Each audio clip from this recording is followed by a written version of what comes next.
Let me show you how to make the easiest English muffins. The perfect English muffin.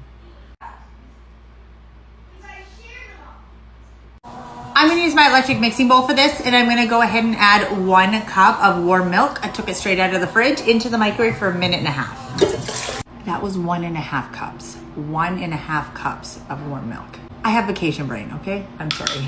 1 tablespoon of sugar. And now we just need 2 1/4 teaspoons of yeast, and any yeast is fine, the quick rise or the dry active. I'm just using one of these little packages that you get at the store, and it is the perfect amount.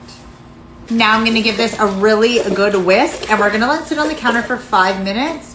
Although I am using the quick rise today, I still like to let it activate. Whether I'm using the quick rise or the dry active, let it sit. At least you know it's gonna work that way.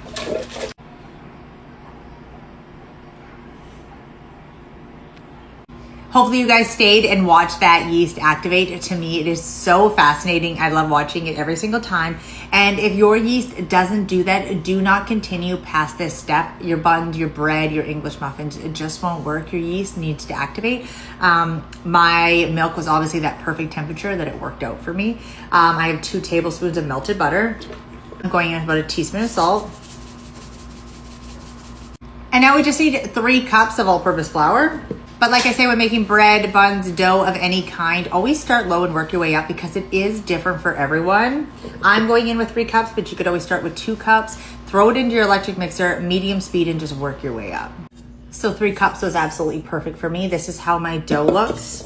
And this is the consistency that you are looking for. So just continue to add flour until it turns out like this. It's extremely soft and stretchy, but it doesn't stick to my hands. I'm gonna grease the bowl. We're gonna place the dough in. I like to just kind of move it around, flip it over. We're gonna cover this and we're gonna let it double in size, which takes about 1 hour. Before I roll out my dough, I'm gonna take a cookie sheet and add some cornmeal.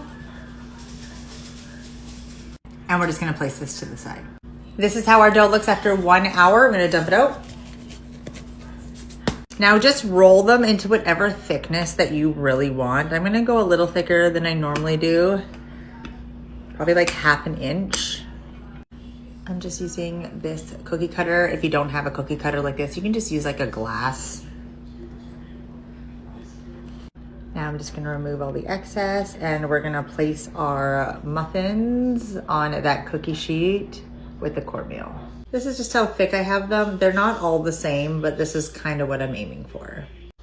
Got them all rolled out. I'm going to cover them and let them do a second rest. So I actually made 2 batches, and with this batch, I made them a little thinner and I got 12. These ones, I made them a little thicker and I got 8. I am gonna give some of these away. Just using cast iron for this, and I'm gonna have the temp low. I overcrowded my pan and some of them have stuck together. Don't do that. Don't do that. Okay. I'm gonna start adding in our muffins. My sticky muffins. See, some of them have stuck. We just have these at a very low temp, and we're gonna flip them back and forth until hopefully they are fully cooked. You can also use a lid here, which will kind of create a little bit of steam and hopefully make your English muffins rise a little bit bigger. Just been continuing to flip them back and forth, making sure they don't burn. I think they're done. Look at the size of this one. It's hot. And just like that, you have the easiest English muffins. And these were just a few simple ingredients as well. You guys don't need to buy them. Just make them. Now I did cook them for about 3 to 4 minutes on each side, and let's hope that these are fully cooked. And the only way to properly open them is with a fork. So I just poke all the way around.